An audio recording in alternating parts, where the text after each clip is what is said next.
Nous allons faire un petit récapitulatif là pour commencer. N'est-ce pas?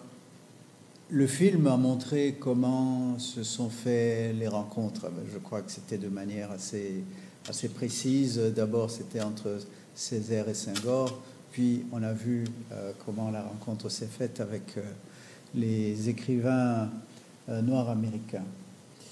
Mais il y avait autre chose qui concerne ces rencontres, et c'est le rôle des revues. Je pense que c'est une tradition française quand on a, beaucoup de mouvements littéraires se sont créés autour de revues et même de mouvements politiques. Et je pense que la revue du Monde Noir a été la plus déterminante, créée par Paulette Nardal. Elle était bilingue, pour commencer, et elle s'était donnée comme tâche de traduire et de publier, et souvent par Paulette Nardal elle-même, qui était angliciste, les textes écrits en français étaient traduits en anglais, et les textes écrits en anglais étaient traduits en français pour permettre l'échange, pour faciliter l'échange entre les écrivains et d'autres. Et à Clamart, Paulette Nardal avait créé une sorte de salon littéraire où différentes personnes venaient, différents écrivains, et se rencontraient autour d'un verre de vin, autour d'un café, etc. Donc la revue du Monde Noir, je pense qu'elle n'a eu que six numéros, mais c'était sur plusieurs années. Donc cela a été important. Légitime Défense était plutôt une revue politique, ou en tout cas tendance politique, peut-être plus que littéraire. Créée par Étienne Léraud et d'autres, venus des Antilles, de la Martinique et de la Guadeloupe. Et la revue du Monde, Légitime Défense n'a eu qu'un seul numéro. Pourquoi? Parce qu'il a été interdit par le gouvernement à cause de son ton politique un peu trop violent, qui condamnait la littérature telle qu'elle existait aux Antilles. Bonjour. Nous venons de commencer, donc. Et pour cause, je vous ai parlé du rôle qu'a joué Du Bois. Ses écrits, et notamment Âme noire ou The Souls of Black Folk, qui ont eu une grande influence politique dans la région, c'est-à-dire aux États-Unis pour commencer, et on attribue la naissance de la Harlem Renaissance à la pensée de Du Bois et à l'activisme de Du Bois, qui a permis que s'installe une certaine attitude révolutionnaire déjà aux États-Unis. N'est-ce pas, par cette analyse dont je vous ai parlé de la situation de l'homme noir à la fin du XIXe siècle.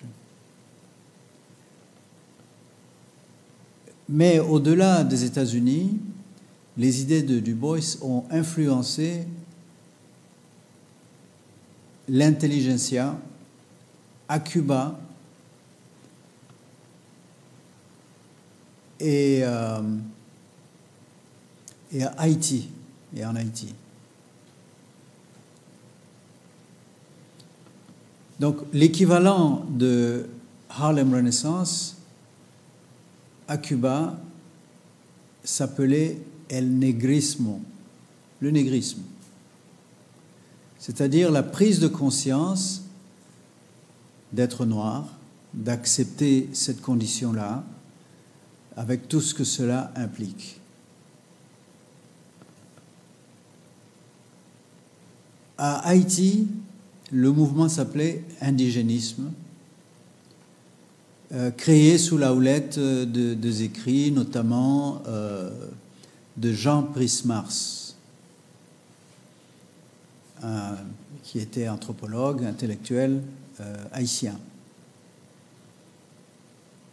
Prismars, c'est P-R-I-C-E, trait d'union, M-A-R-S. Prismars, Jean.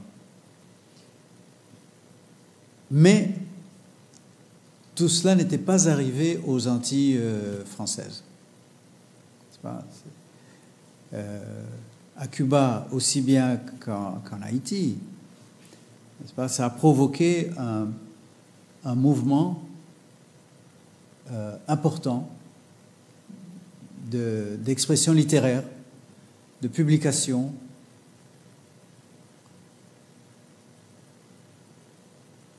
qui tranchait franchement avec le passé. N'est-ce pas? Selon Légitime Défense, aux Antilles françaises, au contraire, on écrivait pendant les années 30 comme si c'était encore le 19e siècle métropolitain. Et donc, Légitime Défense s'est insurgé contre cette manière de faire. Il a dit, voilà, il y a eu toutes sortes de pensées nouvelles, toutes sortes de pratiques, de nouvelles pratiques, même en France métropolitaine, qui n'ont jamais atteint les petites Antilles françaises. Notamment le surréalisme, le dada, du point de vue de la pensée politique, le marxisme, tout cela n'avait pas encore fait son chemin jusqu'aux petites Antilles. Et donc, cette revue a été considérée beaucoup trop radicale. Elle a été supprimée après un premier numéro. Et elle avait précédé la revue du Monde Noir. Je crois que l'année de la création de Légitime Défense, si je ne m'abuse, c'était 1926. On peut vérifier ça. Donc, oui. Parce que, a priori, Césaire et Sangor connaissaient Paulette Nardal, mais est-ce qu'ils connaissaient aussi l'existence de Légitime Défense et y ont-ils participé? Non, ils n'ont pas participé, mais ils étaient parfaitement au courant. Césaire, en 26, n'était pas encore à Paris. Il est arrivé en 31. Et en 31, il avait 18 ans. Ouais. Donc, il est né en 13, donc ça fait 18 ans. Oui. Donc, encore trop jeune, mais une fois arrivé à Paris, après la suppression de Légitime Défense, il a pris connaissance avec tous ces gens-là, qui sont d'ailleurs devenus plus tard des collaborateurs pour une autre revue que Césaire a créée après qu'il est retourné en Martinique après 1939, qui s'appelle Tropique. N'est-ce pas? Mais dans le film, vous avez vu que lui et Senghor et celle qui est devenue Madame Césaire, Suzanne, j'oublie son nom de famille, Roussy, je crois, Roussy. Ouais. Vous les avez vus distribuer l'Étudiant noir. L'Étudiant noir a été créé en 1935. Et l'Étudiant noir a pris la leçon de Légitime Défense Et c'est déclaré tout de suite une revue culturelle. Vous voyez, ce qui est culturel passe ou passait à ce moment-là et n'était pas forcément reconnu comme politique. N'est-ce pas ? Et c'est dans cette revue, dans l'Étudiant noir, que l'on voit pour la première fois le mot paraître, le mot négritude, n'est-ce pas ? Sans analyse particulière, un mot qui va revenir assez fréquemment plus tard dans l'œuvre de Césaire d'abord, mais plus tard de Senghor également. D'accord ? Donc voilà, c'est là. Bon, et je ne pense pas que les écrivains noirs américains aient participé à l'élaboration de ces revues, sauf la revue du Monde Noir. Okay. Donc là, je récapitule. Donc en 1935, on voit pour la première fois le mot négritude, et puis 1939 est élaboré de manière, enfin pas vraiment élaborée, mais répétée, de manière parfois lancinante dans le cahier d'un retour au pays natal, qui a d'abord vu le jour en 1939, mais en série dans une revue qui s'appelle Volonté, une revue française qui s'appelle Volonté. Mais 1939 est une année difficile parce que c'est déjà le début de la Deuxième Guerre mondiale et il n'y avait pas beaucoup de gens qui allaient chercher dans la revue Volonté les écrits d'un jeune écrivain inconnu. Et donc le cahier d'un retour au pays natal est passé sous silence. Aimé Césaire et Suzanne sont rentrés en Martinique, en fait sous des conditions assez difficiles parce que l'Atlantique était devenu un champ de bataille. Mais néanmoins ils sont arrivés là-bas et ils ont alors créé une autre revue qui s'appelle Tropique. Je crois que Tropique a commencé à paraître en 1941. Et c'est au passage d'André Breton que le cahier d'un retour au pays natal est revenu sur la scène. Quand André Breton est arrivé en Martinique, la Martinique qui était sous le contrôle de Vichy, il a trouvé tout à fait par hasard des écrits, et je pense que c'était non pas le cahier d'un retour au pays natal qu'il a lu par après, mais au départ c'était des textes d'un autre recueil de Césaire. Et là donc il a pu faciliter la première publication du cahier d'un retour au pays natal en tant que poème entier à New York, chez Brentanos. Le cahier d'un retour au pays natal, je crois que deux ont dit, il y en a deux qui ont lu le cahier d'un retour au pays natal. Oui, c'est un texte extrêmement important. Et beaucoup d'analystes se sont trompés en croyant que le pays natal, c'était l'Afrique, que le pays natal, c'était même la Martinique.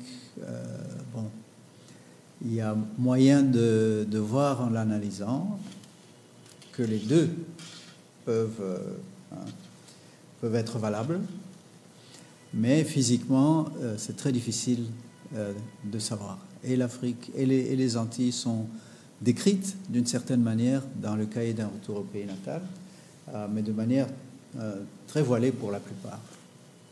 Encore que de temps en temps, des mots comme Congo, etc., font voir qu'il s'agit effectivement de l'Afrique, mais évidemment une Afrique mythique plutôt qu'une Afrique concrète que Césaire aurait fréquentée et connue.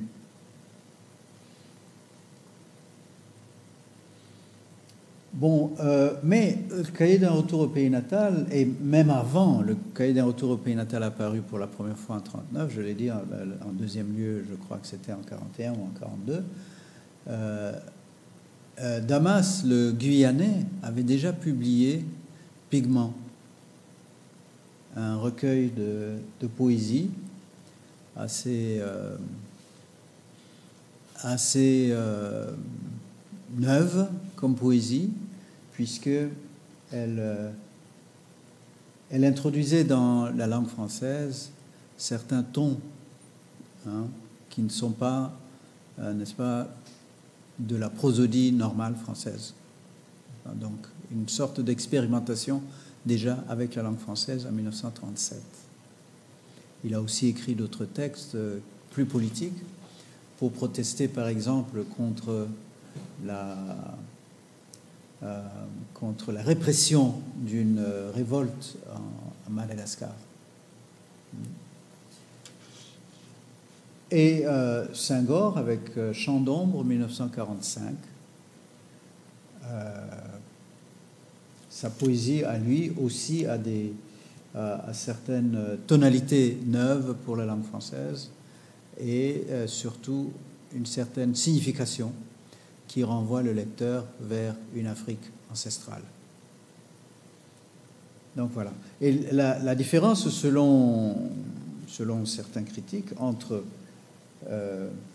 ceux qui ont créé Légitime Défense et ceux qui ont créé l'étudiant noir, c'est que les plus jeunes écrivains donc s'attachaient à démontrer par l'écriture les différences culturelles, idéologiques, etc. Alors que la plupart de ceux qui ont créé Légitime Défense n'étaient pas de grands poètes, disons. D'accord. Bon, mais partout, que ce soit chez les Noirs américains, que ce soit chez les Africains et les Antillais, cette question ou ce questionnement qui a été inauguré dans le poème de Countee Cullen, Heritage, est une question cruciale. Qu'est-ce que l'Afrique? N'est-ce pas? Quel est mon rapport avec l'Afrique? Comment connaître cette Afrique à laquelle ont été arrachés mes ancêtres? Et là, je n'ai pris que la première strophe de ce long poème. What is Africa to me? Copper sun or scarlet sea, jungle star or jungle track, strong bronzed men or regal black women from whose loins I sprang when the birds of Eden sang. 3 centuries removed from the scenes his fathers loved, spicy grove, cinnamon tree. What is Africa to me? Donc la question c'est, oui, de savoir ce que l'Afrique veut dire pour moi. Mais c'est... enfin, les références sont tout à fait mythiques. Est-ce que c'est la jungle? Est-ce que c'est des hommes forts? Est-ce que c'est des femmes noires et, disons, princières du temps d'Éden?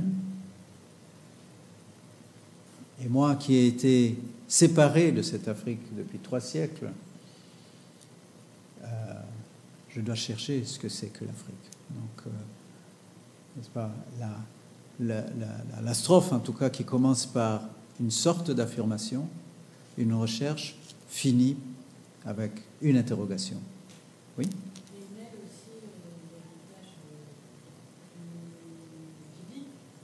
Oui. Tout à fait. Du coup, le fait de définir l'Afrique mène aussi à un héritage qui lui a été imposé, Mhm. puisque c'est ce qu'il disait dans l'article. Oui, oui. Donc et pourtant, l'héritage, il est singulier. Pardon, l'héritage de ce... Singulier. Oui, oui, oui. C'est-à-dire qu'il n'y en a qu'un seul et en même temps, il y en a plusieurs. Ouais. Enfin, je ne sais pas si c'est Oui, mais c'est héritage singulier de manière globale, disons, qui a un héritage qu'il ne connaît pas, et même la référence biblique, n'est-ce pas, c'est que l'Afrique que mes ancêtres ont dû quitter était un lieu heureux qui va jusqu'à l'innocence de l'époque du Jardin d'Éden. Ouais. Donc, en tout cas, il y a... Oui. J'ai une question qui concerne cette question d'imaginaire du paradis. Dans les cosmologies, que ce soit africaines ou même indiennes, amérindiennes, il y a aussi cette notion d'un paradis. Peut-être qu'on n'utilise pas le même terme Éden, mais que ce soit les Amérindiens ou plusieurs peuples africains, en tout cas de l'Afrique occidentale que je connais plus, il y a aussi une notion d'un paradis perdu. C'est ça. Donc c'est l'imaginaire un peu partagé. Après, c'est sûr qu'il y a des termes Éden, peut-être ça renvoie à la culture plutôt européenne. Oui. Oui. J'aime cette référence. Je ne sais pas si vous l'avez en Martinique et au Brésil. En tout cas, en Haïti, quand quelqu'un meurt, on dit qu'il est retourné en Guinée. Hein, c'est vrai en Martinique? Non. Ok. En tout cas, je l'ai lu souvent dans la poésie haïtienne. Hein, c'est vrai au Brésil? Oui, dans les religions afro-brésiliennes. Oui, c'est ça. Parce que c'est là le retour au pays originel, au temps de la paix, du bonheur, de la tranquillité, etc. Vous voulez que je vous envoie tout le poème? Oui, je vais le chercher.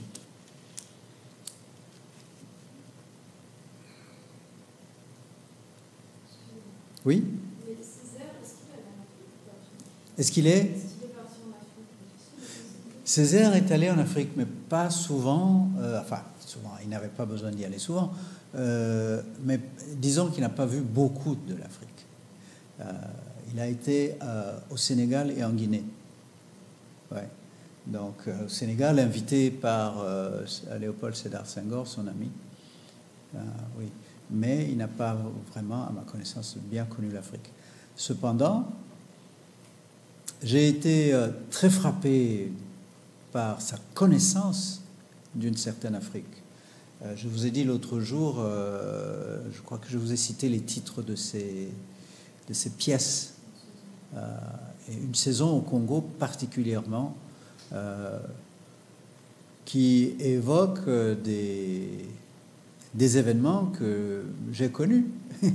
et lorsque je l'ai vu, je lui ai demandé, j'ai dit, mais vous n'avez pas été en Afrique, mais comment se fait-il que vous ayez une connaissance si intime des événements qui ont eu lieu au Congo pendant les années 60?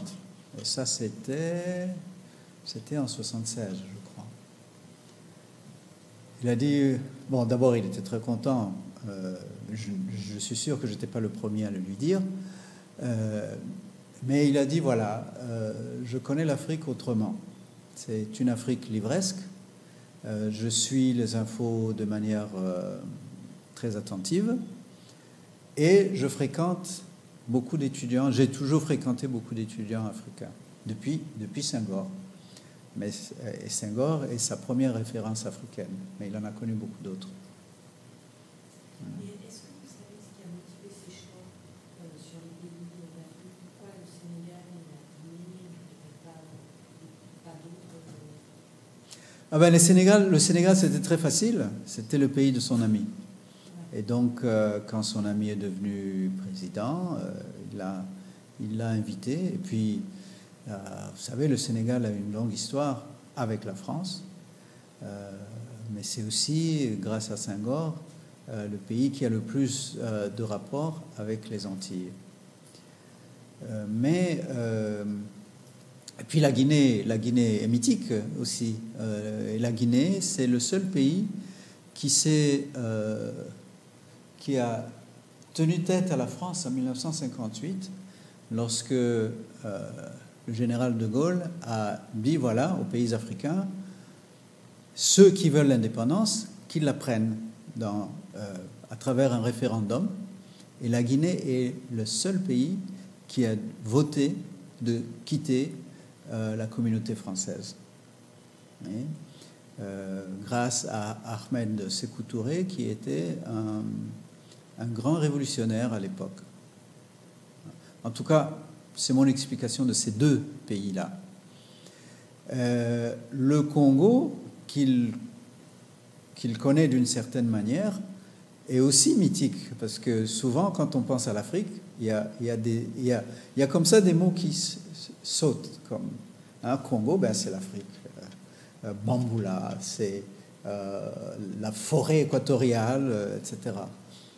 Mais le Congo aussi, c'est Patrice Lumumba, le premier ministre élu démocratiquement en 1960 et qui a été assassiné en 1961. Donc c'était un événement qui a saisi l'imaginaire, non seulement des Africains, mais souvent des Européens également.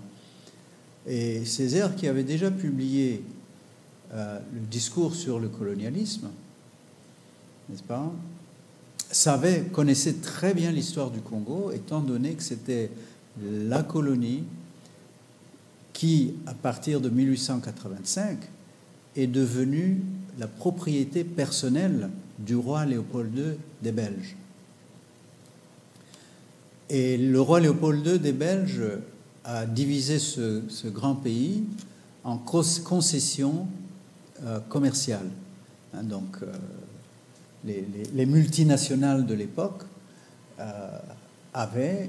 on leur avait donné à chacune un morceau de territoire à exploiter et à administrer.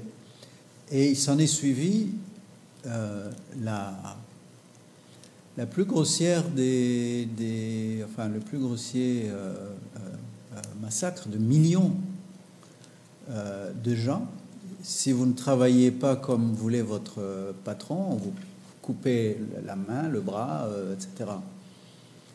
Et vous rappelez que j'ai dit, je crois que c'était le premier jour ou le deuxième, qu'un missionnaire noir américain, en 1907, a fait reconnaître au monde le crime contre l'humanité. Et ça, c'est spécifiquement par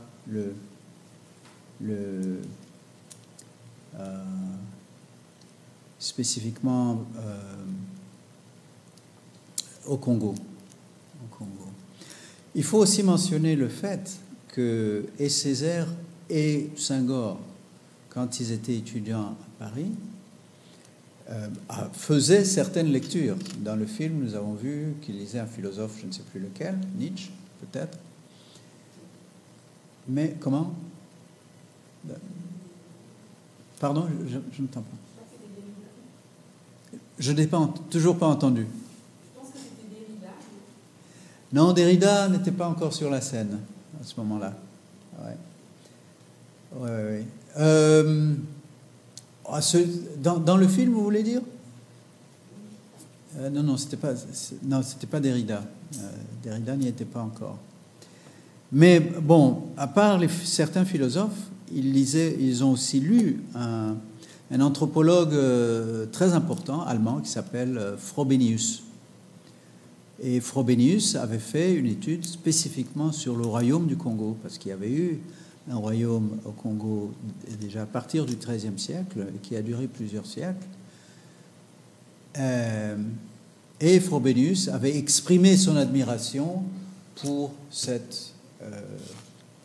pour la civilisation africaine. Justement, je crois que le livre de Frobenius s'intitule « Civilisation africaine ».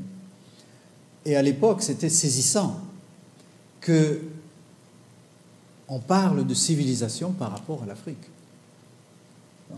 Donc, c'est des lectures qui les ont impressionnés, Césaire et Senghor, n'est-ce pas, et qu'ils ont vraiment étudiées attentivement. D'accord? OK. Donc là, nous passerons aux années 40 et 50. Et peut-être le fait le plus marquant, c'est que, bon, on a traversé maintenant les années de la guerre. La guerre s'est terminée en quoi, 1945. Et comme vous le savez, l'Afrique a joué un rôle important dans la Deuxième Guerre mondiale à travers des troupes qu'on appelait les tirailleurs sénégalais. Il y avait les tirailleurs sénégalais, il y avait aussi les tirailleurs algériens, mais en réalité, ces tirailleurs, ces troupes étaient composées de gens qui venaient d'horizons divers en Afrique. Il y avait des Maliens, il y avait des Togolais, il y avait des Congolais, etc., etc. Donc c'était des troupes noires. Et vous savez que à la libération, ou pendant la guerre pour la libération, Brazzaville, au Congo-Brazzaville, était devenue la capitale de la France. Et la constitution qui a suivi la libération a eu deux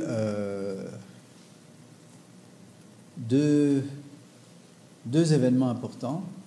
L'un, c'était la création de la communauté française.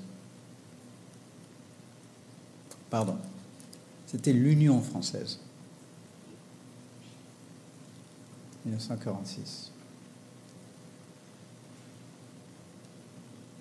qui permettait alors aux peuples colonisés de participer dans les élections françaises, mais chez eux, afin d'envoyer des représentants, donc des députés,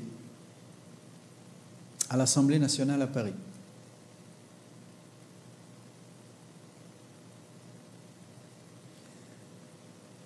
Et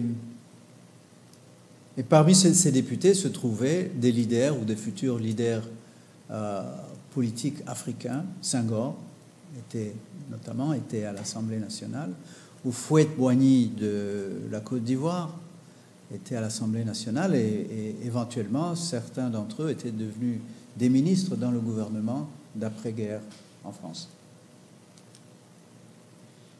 Oui? Est-ce que la relation entre Senghor et Césaire s'est refroidie après que Senghor soit devenu président du Sénégal? Non, ça c'est plus tard. Hein. L'indépendance du Sénégal et l'indépendance de beaucoup d'autres pays africains, c'était en 1960. Hein. Là, nous sommes encore pendant les années 40. Ouais. Donc, ils connaissaient parfaitement bien la France et comment fonctionnait le gouvernement français pour avoir été des députés, notamment, et des ministres aussi pour certains. Je crois que Houphouët-Boigny, je ne sais plus quel poste ministériel il a occupé sous De Gaulle. Donc, maintenant, c'est dans la géopolitique, ça n'a pas refroidi, parce que c'est moi, quand même, quand on dit les moins virulents de Césaire. Oui. Est-ce que cette complaisance, si on peut appeler ça comme ça, de Senghor vis-à-vis de la civilisation française, qui quand même, Césaire, n'a pas entaché la relation Entre Césaire et Senghor? Pas vraiment. Encore une fois, c'est une question qui s'est beaucoup posée, celle-là. Moi-même, je l'ai posée au moins à 2 reprises, à Paris et puis à Fort-de-France. parce que je voulais le provoquer un peu pour savoir, mais avec tout ça, vous avez des idées tellement différentes sur, notamment, ce que c'est que la négritude. Hein, et parfois, il disait, oui, bon, nous avons quelques différences, mais c'est pas de grosses différences qui peuvent entacher nos rapports. Mais dans le film, je ne sais pas si vous vous rappelez, il y a une certaine différence, une référence indirecte à cette question. Lorsqu'ils se trouvent tous les deux, enfin c'est dans le film docu-fiction, ils se trouvent tous les deux dans un jardin et qu'une petite fille blanche demande à sa mère qu'est-ce que c'est, et lui, Senghor, avec tout à fait à l'aise, il soulève son chapeau, il dit « des nègres hein. ». Mais quelle était la réaction de Césaire après? Il a pensé à Senghor, il a dit Senghor n'a pas l'angoisse. Senghor a la tranquillité d'un Africain, hein, de sa culture ancestrale, tandis que les Antillais sont angoissés. Et je crois que c'est comme ça qu'il a compris et accepté la différence.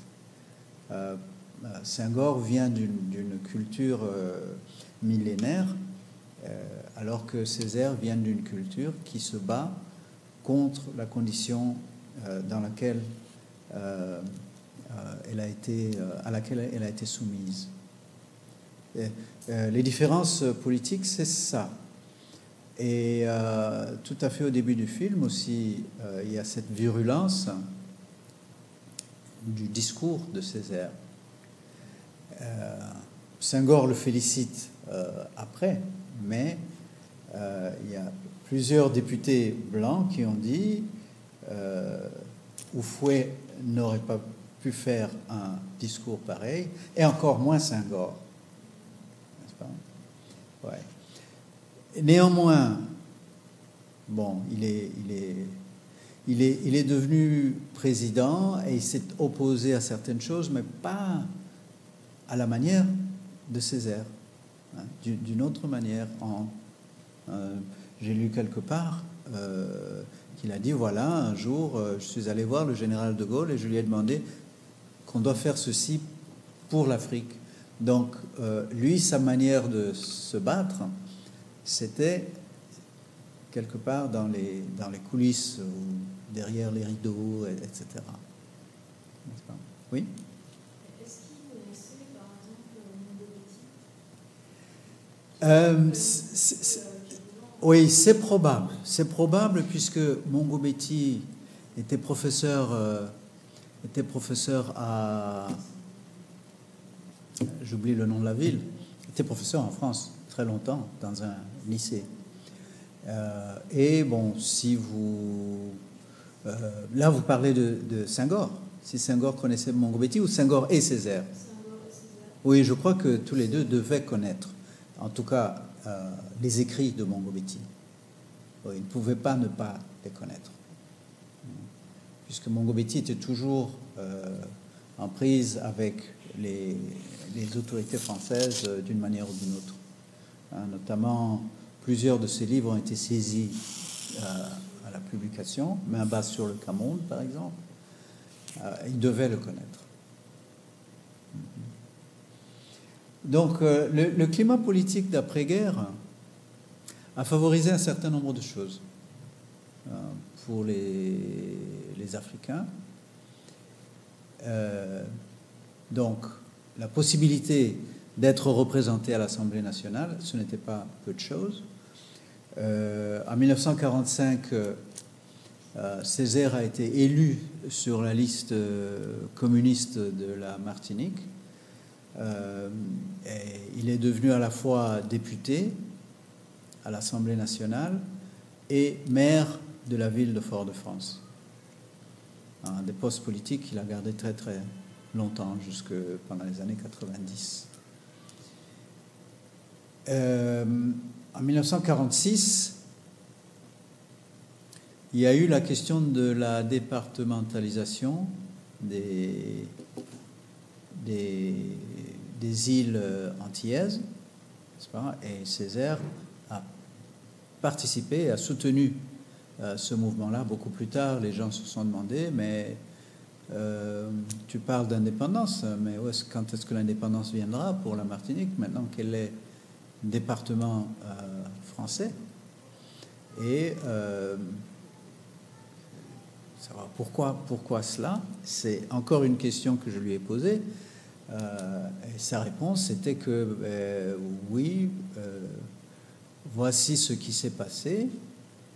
Si les Français veulent qu'on fasse partie de la France, eh bien, il faut qu'on fasse entièrement partie de la France, qu'on ait tous les avantages de la République française, qu'il n'y ait plus de demi-mesure, qu'il n'y ait plus de deux poids, deux mesures, si vous voulez.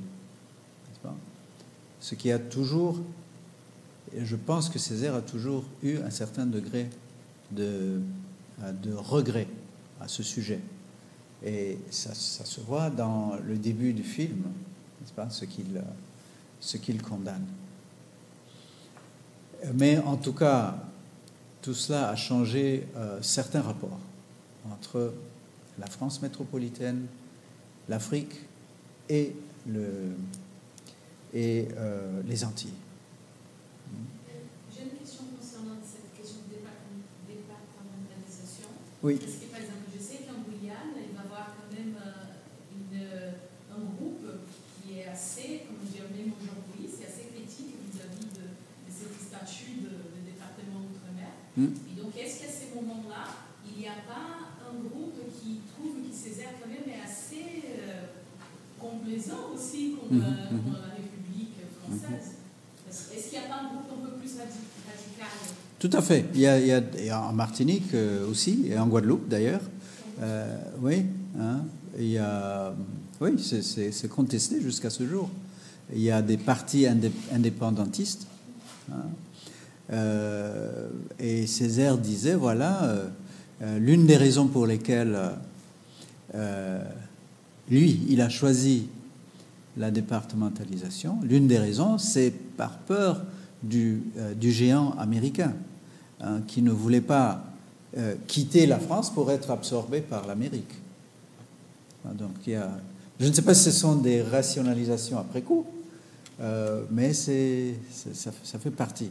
Donc, il y a une troisième raison qu'il m'a donnée, c'est que, bon, il y avait l'exemple de Haïti. Vous voyez ce que Haïti est devenu après l'indépendance, l'un des pays les plus pauvres du monde, etc., sans le soutien, notamment de la France. Et puis, en tout cas, il y a toute une série. Et la dernière, je crois que c'était que, bon, un leader politique s'engage, mais il faut qu'en regardant derrière, il voit des gens qui le suivent. Et bon, selon lui, les Martiniquais, les Antillais de manière générale, n'est-ce pas, avaient ces avantages matériels qu'ils recevaient de la France et dont ils ne voulaient pas se séparer. Donc, oui, c'est une question assez complexe. C'est une question assez complexe. Parce qu'il y a aussi la question avec les élites locales aussi, les élites blanches locales. Oui. Ça peut aussi peut-être. Bien sûr. Le choix, c'était aussi par le peuple, mais est-ce qu'il avait assez d'accès à ces choix-là? C'était aussi une question d'élites locales qui sont plutôt blanches, les anciens colons, on va dire. Je sais que leur relation, c'est assez conflictuelle. Avec les béquets. Oui. Oui, non, c'est important. Et je suis sûr qu'il a examiné l'histoire de Haïti notamment. Vous savez que quand l'esclavage a été aboli, ou plutôt quand Haïti a gagné son indépendance, il a fallu compenser les propriétaires blancs, un. Et deuxièmement, l'État français a exigé une compensation. Une compensation qui a duré des années et des années. Je crois que c'était seulement dans les années 80 ou 90 que Haïti a finalement fini de payer la dette qu'elle devait à la France, enfin la dette que la France lui a imposée. C'est la même chose en Guadeloupe en fait. Oui. C'est exactement la même chose en Guadeloupe et du coup, enfin, il n'est pas vraiment indépendantiste, mais il y a quelqu'un qui soutient exactement les mêmes idées que Césaire, mais il n'est pas du tout le même bagage intellectuel, c'est pas du tout un poète, c'est pas du tout un écrivain, il n'a pas. D'ailleurs, il s'exprime mieux en créole, donc c'est pas du tout le même type de personnage. Et du coup, le poids n'est pas du tout le même, mais il y a un type de parti. Lui, il a le LKP, il y en a contre la profitation, c'est-à-dire, enfin, on se lit contre lui aussi, il a inventé son jeu de la profitation, en fait, et c'est du coup l'exploitation lui, il dit les nègres aussi, lui, il n'a pas du tout honte de ce moral contre justement les descendants de colons, et il défend aussi toutes les idées. Il garde les idées de Césaire et parce qu'on a toujours pas, là on a le même SMIC, mais quand on voit la différence de prix entre les Antilles françaises et la France métropolitaine, c'est indécent, et donc lui il essaie de faire bouger les choses, mais il n'a pas du tout la même aura que Césaire, et c'est pas, les choses ne marchent pas du tout de la même façon, mais les problèmes qu'il y a avant, ils sont toujours présents. Oui. Est-ce qu'on a parlé tout à l'heure des lectures des quais, mais Césaire, il n'y avait pas que les quais qui étaient plus ou moins pas forcément des des colons, il n'y avait pas que les quais avec qui il y avait des divergences. Par exemple, je pense qu'avec Édouard Glissant, il n'était pas du tout sur la même longueur d'onde. Il s'opposait déjà même à l'écriture. Oui, ça c'est une question extrêmement complexe. Bon, oui, il s'est opposé à la négritude en son temps. Il faut penser aussi, il y a quelque chose que j'ai dit hier que je peux peut-être remettre sur la table aujourd'hui. C'est la différence d'abord de la signification du mot et du concept de la négritude déjà entre Senghor et Césaire, ses inventeurs. Pour Césaire, c'était très simple. La définition de la négritude, c'était la conscience d'être noir et l'acceptation de ce fait. C'est à peu près ça. D'ailleurs, le film s'y est référé également. Senghor en a fait toute une construction théorique. N'est-ce pas ? Il a publié 5 tomes qui avaient le mot négritude dans le titre. Et donc, il a pu la considérer à partir d'angles très différents. Mais ce qu'il y a d'important chez Senghor, c'est que le nègre nie sa négritude, n'est-ce pas ? C'est une chose, mais il ne peut pas vraiment la nier, puisque, pour Senghor, la négritude, c'est l'essence même du nègre. Et je crois que c'est cette acceptation-là, cette définition de la négritude qui a posé problème pour beaucoup de gens. Déjà à l'époque de... Celle de Senghor. N'est-ce pas ? Déjà à l'époque de la publication de l'anthologie de la nouvelle poésie nègre et malgache de langue française de Senghor en 1948, la préface de Jean-Paul Sartre, de manière un peu malaisée, a bien dit que la négritude, c'est un racisme antiraciste. Voyez ? Et que ce racisme-là est condamné à se dépasser, à devenir autre chose, et à devenir moins raciste ou pas raciste du tout. N'est-ce pas? Et donc, c'est un peu à partir de là qu'on peut comprendre les oppositions qui en ont suivi, qui s'en sont suivies. Après, dans la question du mouvement noir, Oui. Dans les continents américains, que ce soit Oui. Amérique du Nord ou Amérique latine, c'est un peu problématique quand Senghor dit c'est impossible de nier sa négritude parce que c'est l'essence du noir par les populations qui ont subi l'esclavage et qui ont eu cette identité noire complètement écrasée, voire disparue dans certains cas. Donc je crois qu'il déjà cette différence entre ce que Césaire nous dit de la conscience noire de s'accepter, ça va plus dans l'essence des Noirs américains dans le continent, et peut-être l'impossibilité de nier sa naissance.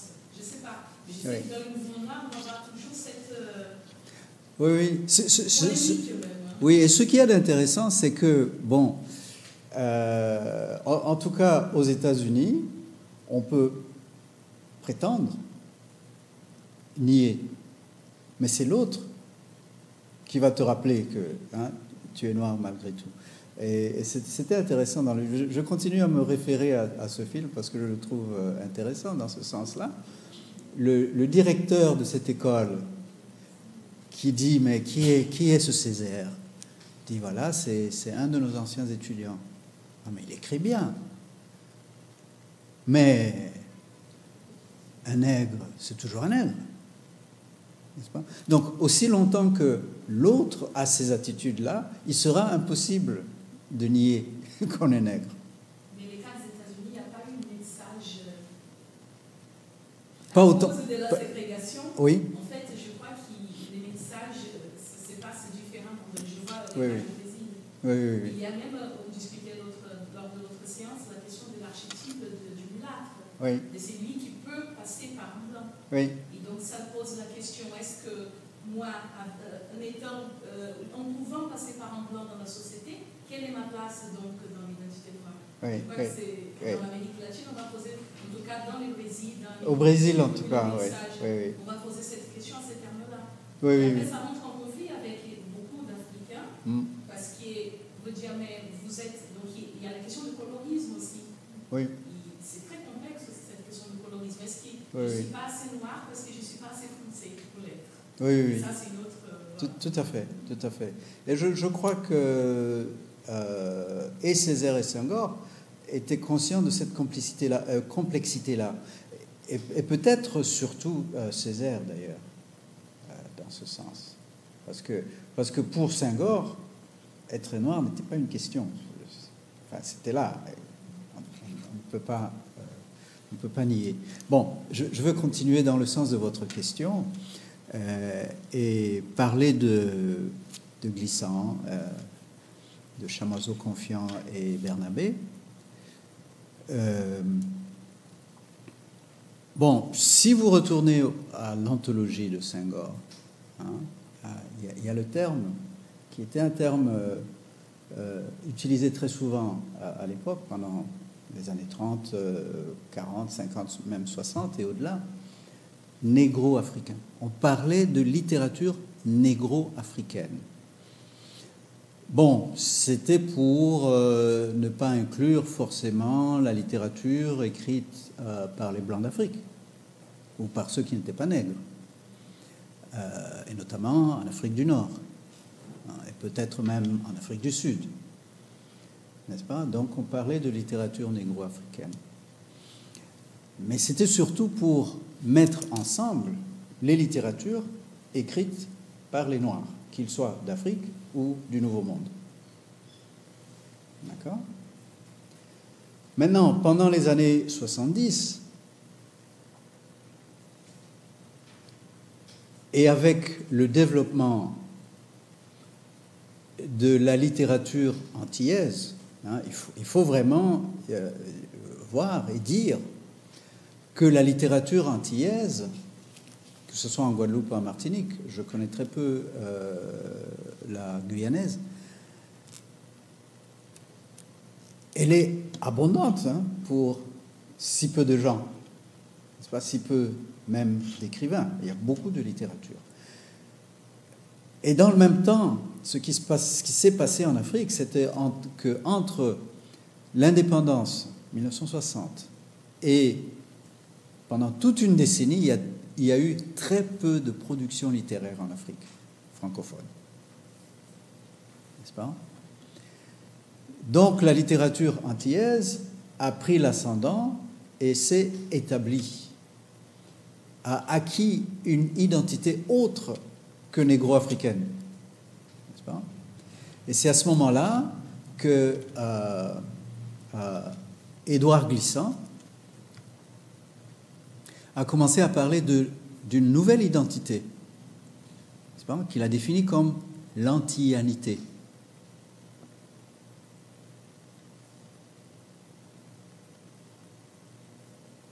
Mais il ne faut pas oublier, et on l'oublie trop souvent, que Édouard Glissant est un disciple de Césaire.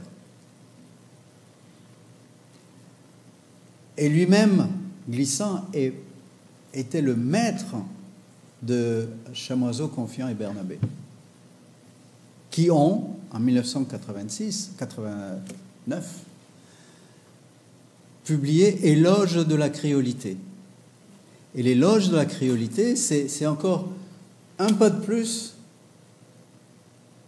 au-delà de la négritude, une séparation de plus par rapport à la négritude.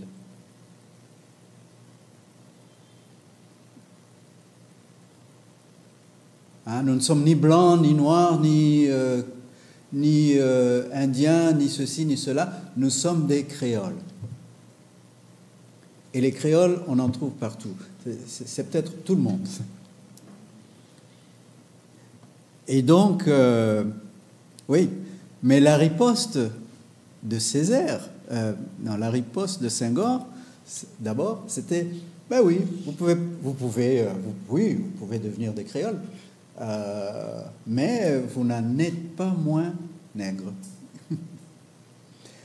Et Césaire, dans un autre film, Aimé Césaire, une voix pour l'histoire, dit oui, ben d'accord, oui, on peut se dire créole, mais nègre, l'Africain, sans l'Afrique, d'abord, il n'y a pas de créole. Ensuite, voilà. Ça ne résout pas le problème, n'est-ce pas? C'est un problème si complexe qu'il dépend tellement tellement de remous et de discussions historiques qu'il est vraiment impossible de le résoudre et dire voilà, moi je ne suis pas pour la négritude parce que je ne suis pas nègre, etc. Ouais. Donc c'est extrêmement complexe et c'est bien comme ça. Les questions les plus importantes sont toujours complexes de cette manière-là. Mais tout cela, pour moi, a servi à mieux cerner les différentes littératures du monde nègre ou du monde noir. Donc, il y a des littératures francophones qui viennent d'Afrique, il y a des littératures francophones qui viennent des Antilles, il y a des littératures de langue anglaise qui viennent des îles anglaises ou anglophones de la Caraïbe, de l'Angleterre, etc., etc. Tout cela, ce sont des réalités. Et effectivement, déjà en 1948, on pouvait sentir et voir la différence entre la poésie haïtienne et la poésie africaine. Mais c'était tout regroupé sous la rubrique négro-africaine. Mais à l'analyse, on peut voir que effectivement, Haïti, la littérature haïtienne, la poésie haïtienne, a été à l'origine de la poésie noire de langue française.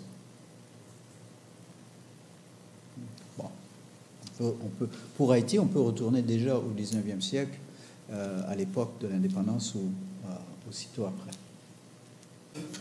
On va continuer maintenant avec cette deuxième génération dans les conditions que nous avons discutées tout à l'heure. Et cette deuxième génération d'écrivains migrants venant des États-Unis ne peut plus être, à proprement parler, être définie comme Harlem Renaissance. Mais forcément, c'est une génération qui a été influencée par la Renaissance de Harlem, dans leur façon d'écrire, dans leur façon de se révolter contre les conditions existantes.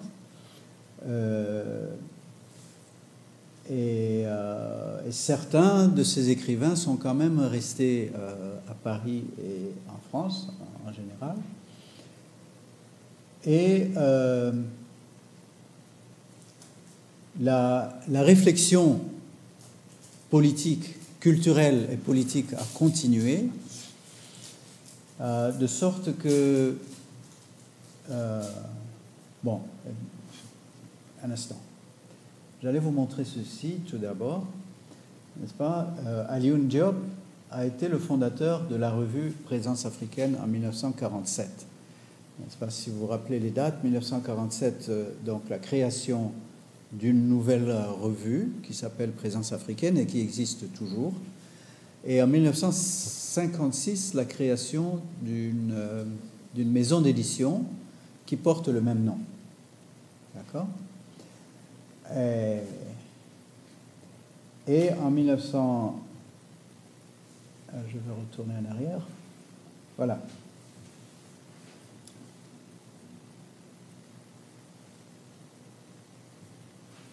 Ouais. Donc, autour de Présence africaine, s'est organisé un premier congrès des écrivains et artistes noirs, ou nègres plutôt. J'ai mis noir, mais officiellement c'est nègre, qui s'est réuni à Paris en 1956, qui a été suivi par un autre congrès, 1959, cette fois-ci à Rome. Et ces deux congrès ont suivi la conférence de Bandung en Indonésie, qui regroupait les hommes politiques, n'est-ce pas, pour commencer déjà à parler de la libération politique, non seulement de l'Afrique, mais de ce qui s'est appelé le tiers-monde colonisé. Et je crois que c'est grâce à cette conférence-là que celle de Paris a eu lieu. Bon, maintenant, la conférence de Paris et de Rome n'étaient pas des congrès seulement de francophones. Il y avait des anglophones, il y avait des lusophones, mais principalement c'était des francophones et des anglophones. Et si vous lisez, si vous avez lu, et j'espère que vous avez lu, le texte de James Baldwin, n'est-ce pas, vous allez voir qu'il y a eu des discours en français et en anglais, surtout. Conférence un peu plus importante, parce que c'était déjà le début, sans le dire, de la révolution politique ou de la marche vers l'indépendance qui aura lieu 4 ans plus tard pour la plupart des pays africains. Bon, et les organisateurs, donc Alioune Diop, son épouse, Christiane, et d'autres, n'est-ce pas, ont tenu à faire cela à la Sorbonne. C'est là où ce congrès a eu lieu. Et parmi eux, il y avait évidemment Senghor, Césaire et Fanon. Fanon surtout en 1959. C'est en 1959 qu'il a prononcé son discours sur la culture. L'accent était mis sur la culture. Si vous vous rappelez l'expérience de légitime défense, pas? Il fallait qu'il s'agisse d'abord de la culture. Mais pour certains comme Césaire et Fanon, il faut que l'idée de la culture soit liée à l'idée de la nation. Or, pour la plupart, il n'y avait pas encore de nation africaine. Elles étaient toutes liées à un pouvoir colonisateur, soit la Grande-Bretagne, soit la France, soit le Portugal. Néanmoins, c'est une conférence qui a servi à planter des jalons vers l'indépendance. D'accord ? Il y avait une délégation américaine, noire américaine, qui était là représentée par 5 personnes. Mais, selon ce que vous avez lu dans l'article de James Baldwin, une des grandes figures de l'Amérique noire, Du Bois, on lui a refusé le passeport, on lui a refusé l'autorisation d'aller au Congrès de Paris en 1956. Pourquoi ? Eh bien, pour des raisons strictement politiques. Parce qu'il était déjà reconnu comme trop à gauche. Il avait étudié en Allemagne, il avait lu Marx, et donc, à cette époque-là, on le qualifiait comme marxiste, d'ailleurs. Il ne fallait pas faire grand-chose pour être qualifié de marxiste à cette époque-là. Il faut vous rappeler, si vous ne le savez pas, c'est qu'il y avait des enquêtes au Congrès, à cette époque-là, du sénateur McCarthy, contre tous ceux qui étaient soupçonnés d'être communistes ou marxistes. Mais je retiens les 2 noms de Richard Wright et de James Baldwin dans cette participation.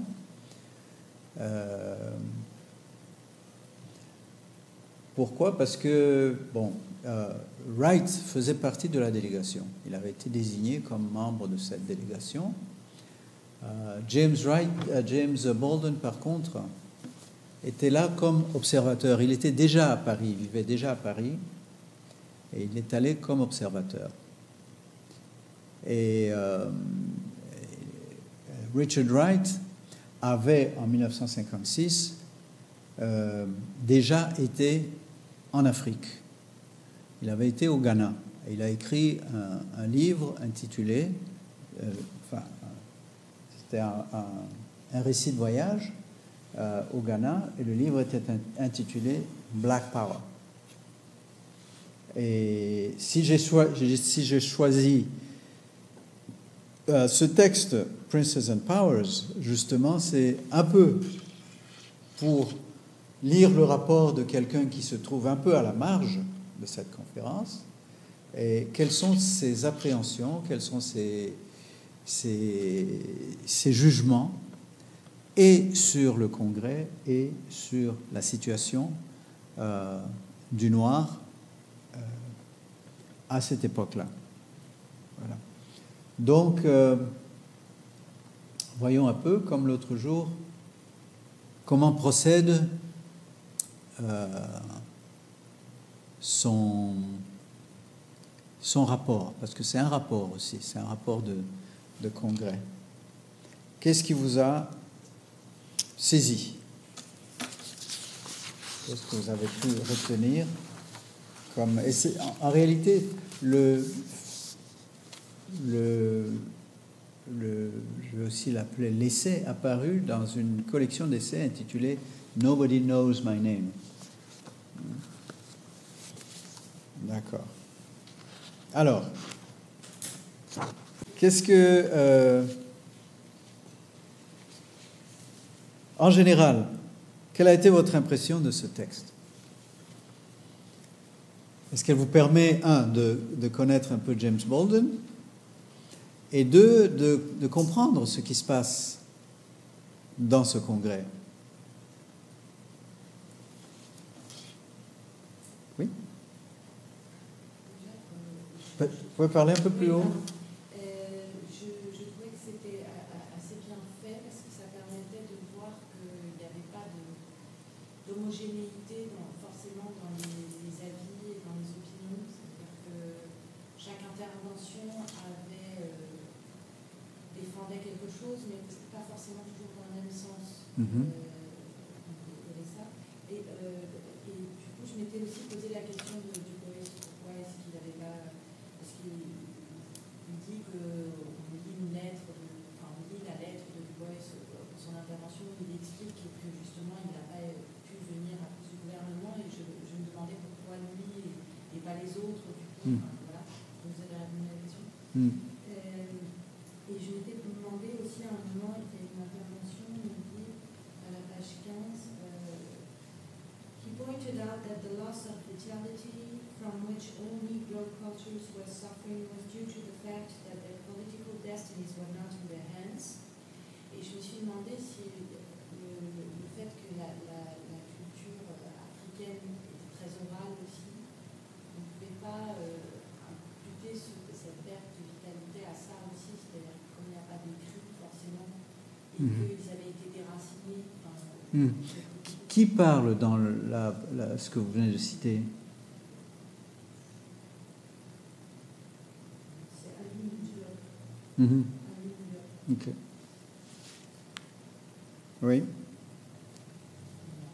Oui. Cette question de l'oralité aussi, ça m'a interpellée, surtout quand il parle de la poésie Yoruba. Je ne trouve pas la page exacte ici. Mais cette question, je crois, selon ce que j'ai compris, parce que après je ne suis pas très forte en anglais, mais en fait, j'avais l'impression que l'auteur il disait, la personne qui disait, je ne me rappelle pas le nom exact maintenant, la poésie Yoruba écrite, elle n'était pas effectivement produite par les Africains, puisque le Yoruba écrit, c'était en fait, comment dire, mise en écriture par des missionnaires. Et donc, je me demandais cette question de l'oralité.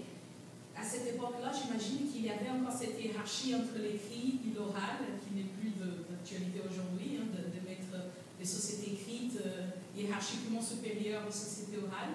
Mais est-ce que je me demandais, est-ce qu'il pourrait être, pour être littéraire, pour entrer dans une espèce de je ne sais pas vraiment les termes pour utiliser, mais est-ce qu'il pour être considéré une littérature, on va dire, de qualité, une littérature équivalente à la littérature européenne, il fallait absolument que c'est ce qui passe par l'écrit.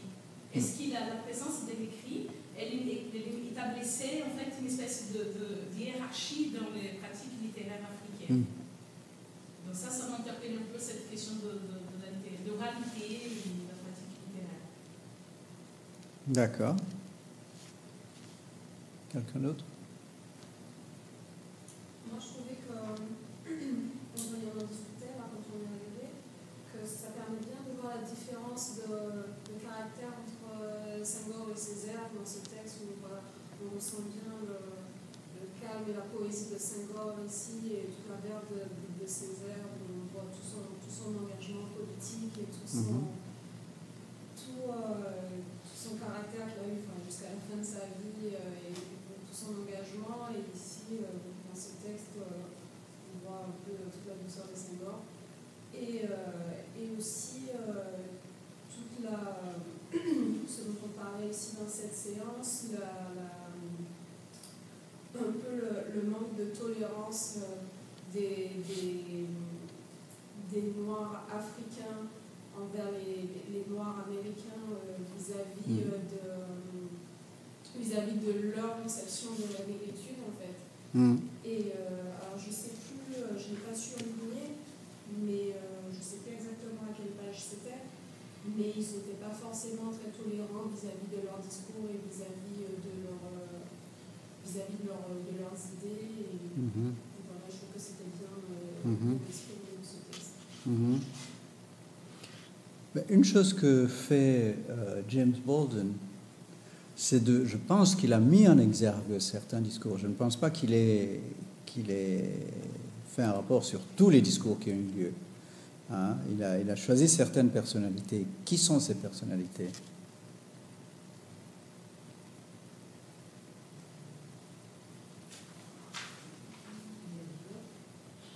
Alioune Diop, naturellement, c'est lui le fondateur et l'organisateur. Right, déjà, j'ai l'impression qu'il établit un... Wright, Richard Wright. Du Bois n'a pas fait de discours. Non, mais sa lettre, donc il est quand même cité. Ah, d'accord. Ok. C'est-à-dire que, même s'il n'a pas fait de description du personnage, il n'a pas physiquement. D'accord. Rendu, il a quand même. Parce qu'il dit bien qu'il y a plusieurs lettres qui ont été lues, mais celle sur laquelle il s'attarde, c'est celle de. C'est ça, du oui. Bois. Oui. Donc, C'est intéressant, on va revenir là-dessus. Qui d'autre? Je crois qu'il y avait Price-Mars à la fin. Jean Price-Mars. Okay. La Sébican, le Yoruba. Ok. Qui d'autre?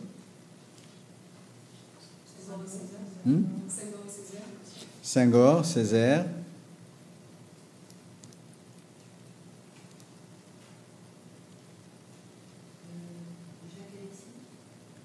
Jacques-Stéphane Alexis, oui.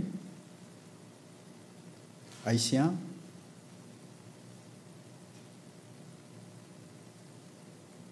Je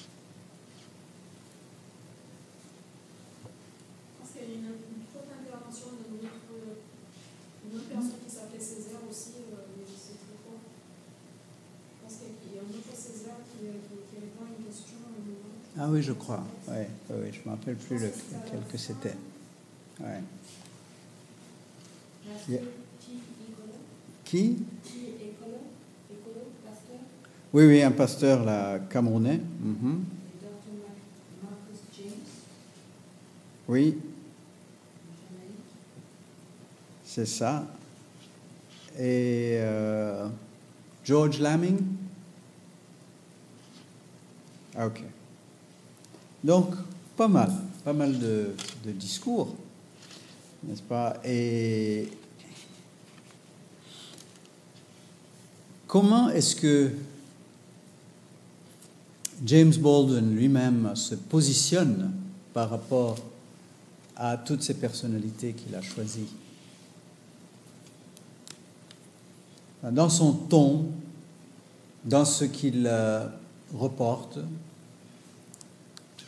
rapporte plutôt, est-ce qu'on sent qu'il a une position par rapport au Congrès et aux gens?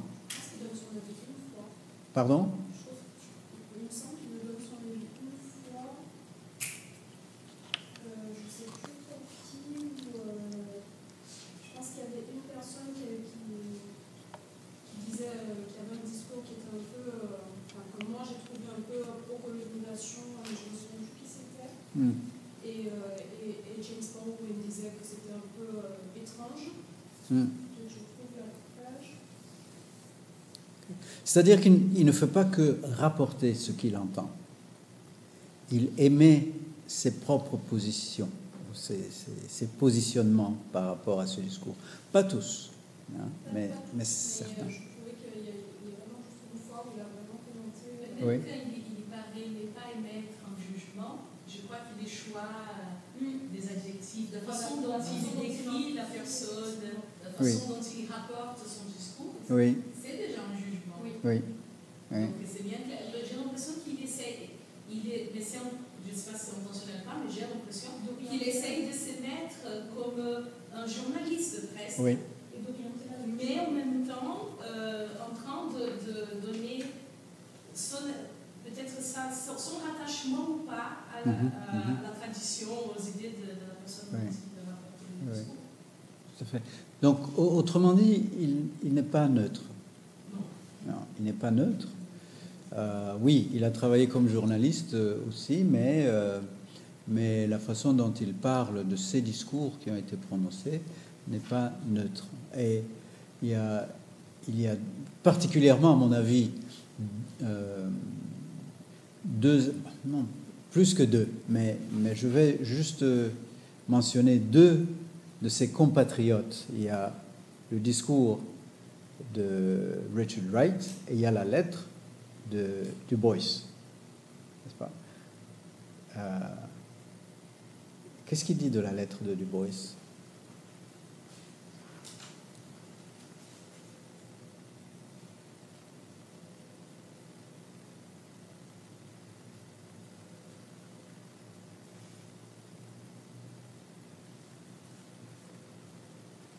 Non, disons, qu'est-ce que Du Bois dit dans sa lettre?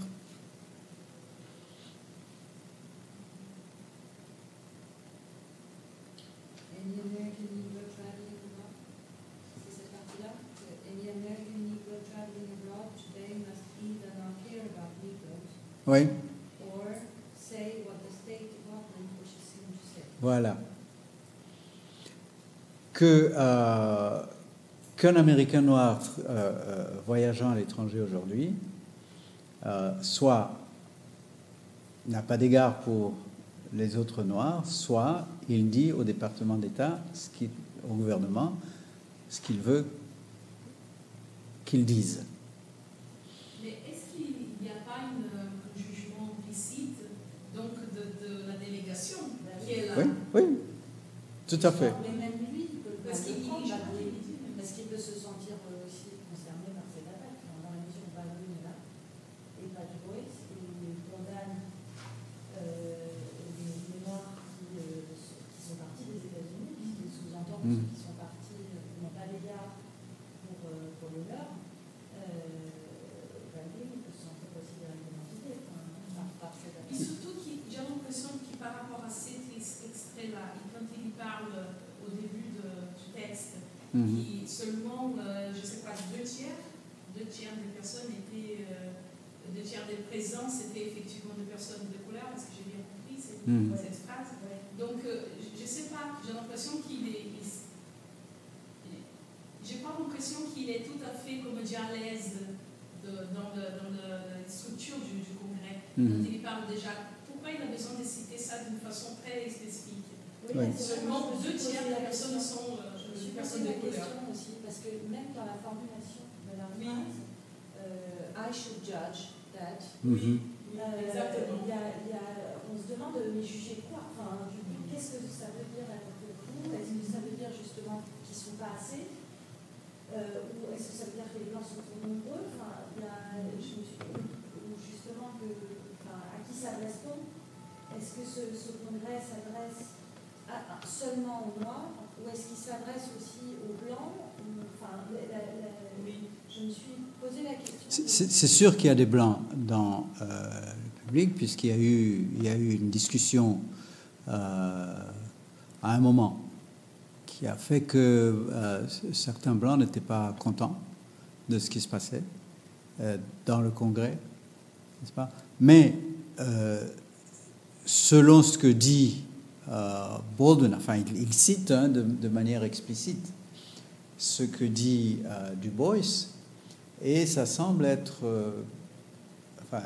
que Du Bois pense que toute cette délégation est composée de traîtres par rapport aux autres Noirs, n'est-ce pas? Et que puisque lui n'a pas pu venir, eh bien personne n'aurait dû venir, sauf s'il va dire au département d'État ce que le département d'État veut qu'il dise. Et donc, ça fait déjà une condamnation de la part de Du Bois, mais ça fait aussi une condamnation de Du Bois venant de Baldwin dans son jugement. Oui? Mais vous disiez que l'interdiction du département qui a frappé Du Bois était exclusivement politique, c'est-à-dire c'était simplement par rapport à ses idées communistes et non pas. Est-ce que ça portait aussi sur son engagement pour la communauté noire, entre guillemets, enfin, je sais pas comment. Tout à fait, mais ça c'est politique aussi. Oui, mais est-ce que du coup, là par exemple dans ce que dit Du Bois, parce que quand il dit que on dit que tous les Noirs qui ont pu avoir un passeport ou venir ont dû donc avoir un discours allant dans le sens du département d'État. C'est ça. Est-ce que c'est un discours allant qui allait dans le sens du département d'État concernant la communauté noire, c'est-à-dire concernant l'état des Noirs en général, ou est-ce que c'est par rapport au communisme? Enfin, c'est une question. Non, pas forcément. Bon, d'abord, le département d'État entretenait un dossier sur chacun de ces gens-là. Hein, c'est-à-dire les jugeait par rapport ce qui se passait dans le monde, et notamment la question du communisme et la question de l'opposition des États-Unis contre le communisme. Et lui, Du Bois, comme j'ai dit, éduqué en Europe, ayant lu Marx, ayant beaucoup écrit, s'étant beaucoup engagé pour la cause des Noirs, et jusqu'à présent probablement, mais il y avait un gros dossier sur Martin Luther King. Quand il a été assassiné, après là, on a révélé ce que le département d'État et surtout le FBI maintenait sur lui en tant que quelqu'un à épier. D'ailleurs, James Baldwin et Richard Wright faisaient partie aussi de tous ces gens-là. Donc, si ça frappait Du Bois de façon plus dure, c'est à cause de son rang parmi les Noirs, n'est-ce pas? Et il n'avait même pas besoin d'être communiste, tout simplement d'être quelqu'un qui s'engage pour la communauté noire, ça faisait déjà quelque chose. Et effectivement, dans cette délégation, enfin, je ne sais pas qui fait quoi, qui est quoi, à part Wright, qui était déjà un écrivain assez bien connu, et James Baldwin, qui était encore assez inconnu à l'époque. Mais il a une attitude, James Baldwin, il y a une certaine distanciation par rapport à ce congrès, mais et un regard critique par rapport à des individus. Critique parfois positive à l'égard de certains, mais parfois négative à l'égard de certains autres. Donc, oui. Ces passages aussi parlant encore de la délégation, je trouve que c'est intéressant quand il parle aussi de Wright veut l'introduire, donc les présenter à la délégation, et il trouve que c'est bizarre du fait, en fait, en regardant cette délégation, c'était difficile d'établir les liens entre eux avec les continents africains. Donc il y a ce moment qui demande le chef de la délégation, John Davis, s'il considérait lui-même noir. Oui. Il fait un rattachement aux États-Unis. Donc je trouve que c'est intéressant. Oui, c'est ça la question de pigmentation dont on parlait tout à l'heure, parce que John Davis est très clair, de sorte que les Africains, en tout cas en le regardant, disaient « Mais toi, tu es blanc ». Mais non, mais c'est ça qui n'est pas très clair. C'est qui pose cette question à John Davis? Ici, il reporte d'une façon très... Oui. C'est les Africains. Je crois qu'il dit que c'est les Africains. Et c'est pas forcément les autres Nord-Américains qui savent. Parce qu'en Amérique, si vous avez une goutte de sang noir, eh bien, vous êtes classifié comme noir. Enfin, on ne le classifie plus sur les papiers, mais c'est comme ça qu'on est vu. Ouais. Oui, donc il y a ça, mais c'est une critique implicite contre Dubois, mais aussi évidemment contre l'administration américaine. Est-ce que vous sentez qu'il y a des discours qu'il approuve plus que d'autres? Oui. Lesquels? Déjà, il a l'air implicitement, on sent qu'il est très d'accord avec le discours de Césaire, parce que déjà il écrit qu'il est d'accord, mais aussi il retranscrit beaucoup que l'audience est d'accord avec le discours de Césaire, parce qu'il écrit beaucoup, qu'il y a beaucoup d'applaudissements et ce genre de choses. Et en comparaison, donc j'ai retrouvé, en fait, c'est le discours de Richard Wright, où il dit, il écrit clairement que c'était, que ça posait un débat, puisque donc c'est à la page 46. In some, Wright said he felt that Europe had brought the Enlightenment to Africa, and said what was good to Europe was good for all mankind. I felt that was perhaps a tactless word phrasing with babble, i.e. Wright find unexpressed a notion that I find even stranger. Et donc il écrit clairement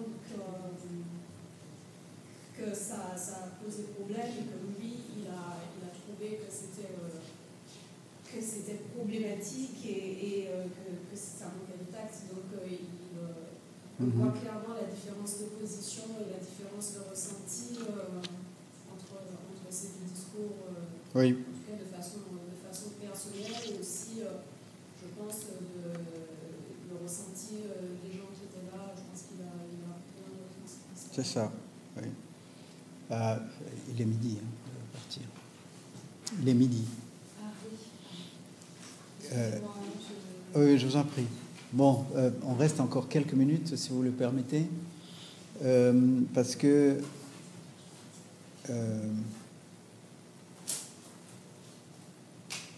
il y a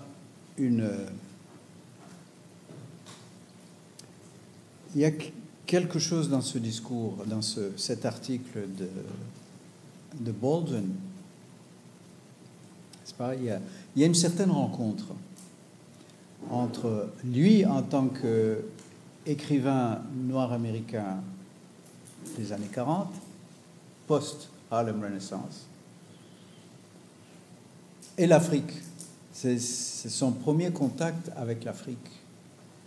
L'Afrique telle qu'elle est représentée par Senghor, la Sébican,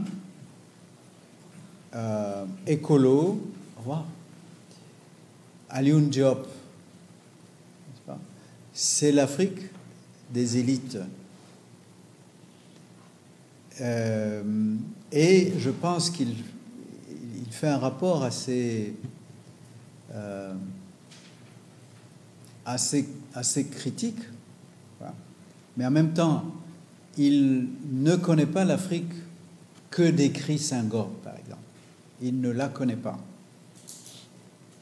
Il ne la connaît qu'à travers les discours qu'il entend.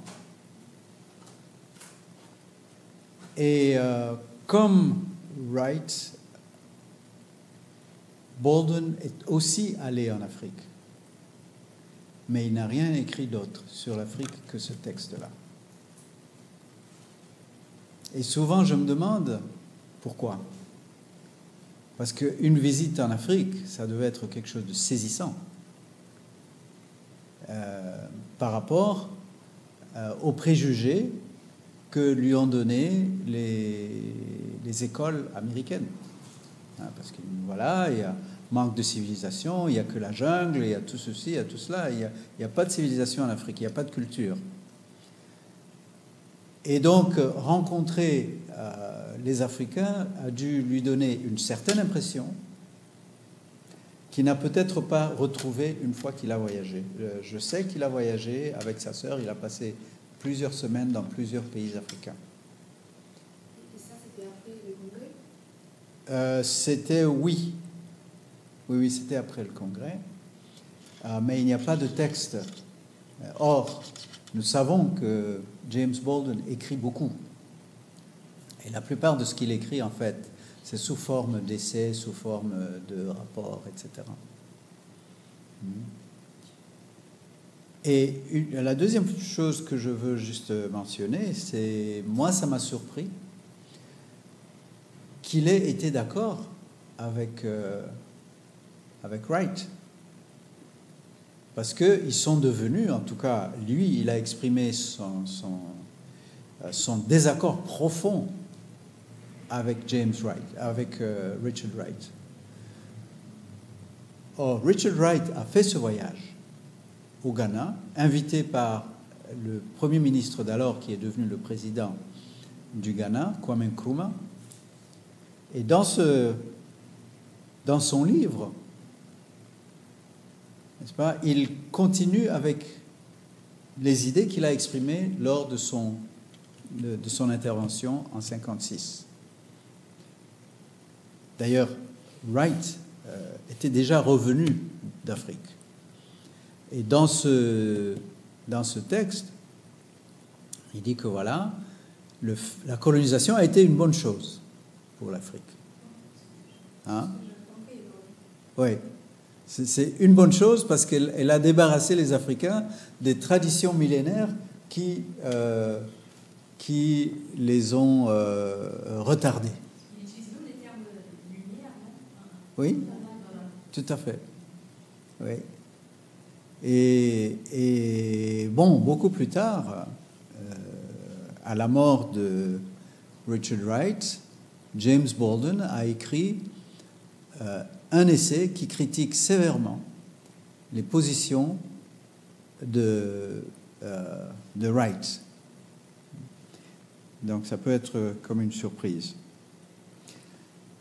Une troisième chose qui m'a frappé, c'est la façon dont il décrit les gens, la façon dont il décrit les autres, enfin les intervenants, notamment le Nigérian, son habit. C'est comme si c'était vraiment un étranger. La façon dont il est habillé, même la façon dont il parle, la façon dont il joue du tam-tam, etc. Il est l'autre. Hein? Mais aussi, il me semble, la façon de décrire Césaire et Senghor d'ailleurs, et il y avait quelqu'un d'autre là, qui semble presque, comment dirais-je, physique charnel, je dirais. Bon, il faudrait... Bon, moi, ça a suscité à mon esprit, surtout quand il a décrit Césaire. Sans toute l'admiration qu'il a de Césaire avant même qu'il commence à parler, en fait. Oui, c'est ça. C'est pour ça qu'au moment où il a ouvert la bouche, on sentait qu'il était déjà admiratif de ce qu'il allait dire, en fait. Oui. Et par contre, j'ai pas mis tout le texte, mais tout à l'heure, je suis tombée sur un passage où il parlait de Cheikh Anta Diop. Oui. Et il disait que le Cheikh Anta Diop n'avait pas du tout convaincu sur son... Oui. sa théorie sur l'Afrique. Sur l'Égypte. Voilà, sur l'origine égyptienne de l'Africain, sur la... Tout à fait. Voilà, son pilier. Tout à fait. Oui. Est-ce que ça, la récupération de l'Égypte, je ne sais pas si cette époque était déjà de l'histoire égyptienne pour établir une certaine supériorité pour l'Afrique subsaharienne, d'une certaine façon, cache un peu, non, les royaumes du Congo, qui était un royaume très important. Est-ce que cette époque avait déjà cette critique vis-à-vis de donner d'importance qui a l'histoire de l'Égypte? Ou non, c'est plus récent, ça. Cheikh Anta Diop était un grand savant de l'Égypte. Et il a fait des rapports entre la civilisation égyptienne et la civilisation noire africaine. Et donc, pour lui, l'Égypte commence déjà très au sud. La civilisation égyptienne commence très au sud. Bon, il y a des idées qui sont contestées là-dedans aujourd'hui, mais il a certainement fait beaucoup de travail qui démontre les liens entre la civilisation égyptienne et les civilisations du reste de l'Afrique noire, subsaharienne. Ouais. Donc, mais là, à ce moment-là, je dirais que James Baldwin n'était pas du tout au courant de tout ce que Cheikh Anta Diop avait fait, et certainement pas avec ce qu'il a fait par après. Ouais. Donc, voilà.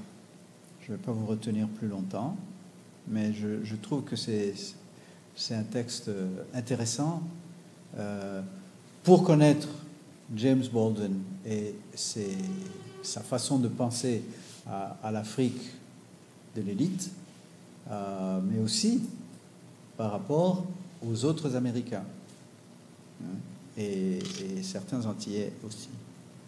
Là, on a une question, mais ça, c'est pas vraiment une question littéraire. Où sont les femmes? Oui, Est-ce qu'il y avait à l'époque. Là, parce que la femme de Jean Mais la Caslas, femme était- est-ce qu'il y avait des égaux? Elle s'appelle Madame Jean Caslas. Je ne sais sais pas si elle s'appelle Jean, mais je crois pas. Je pense qu'elle est madame de Jean Pesmas, elle n'a même pas de prénom. Oui, peut-être. Elle existe Ouais. pas. Non, c'est les années 50, on peut comprendre, hein, papa. Ouais. Est-ce qu'il y avait des représentantes féminines C'est une question importante. Et moi, ce que j'en dis, c'est que Madame Diop, Madame Alioune Diop, qui s'appelle Christine Diop, aurait dû être dans cette photo. Parce qu'elle n'est pas écrivaine, mais elle a été très active dans l'organisation de ce congrès. Et reste aujourd'hui à la tête de la maison d'édition Présence africaine. Donc ça, c'est une chose. Donc les temps en étaient là.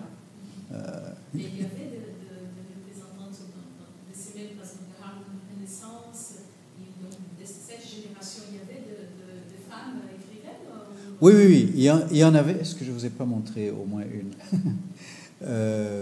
Il y en avait de Harlem Renaissance, mais elle ne faisait pas partie de la délégation américaine et elle n'était pas invitée manifestement. Bon, mais elles ne sont pas toutes venues par ici. Mais moi, je me suis demandé, la question que je me suis posée, c'est que, et du côté africain, est-ce qu'il n'y en avait pas Ou c'était tout simplement, bon, c'est les femmes. Et à cette époque-là, ça se comprend. Ouais. Ouais. Chaque fois que je montre cette image, on me pose la même question. Et moi aussi, je me pose la même question. Où était-elle?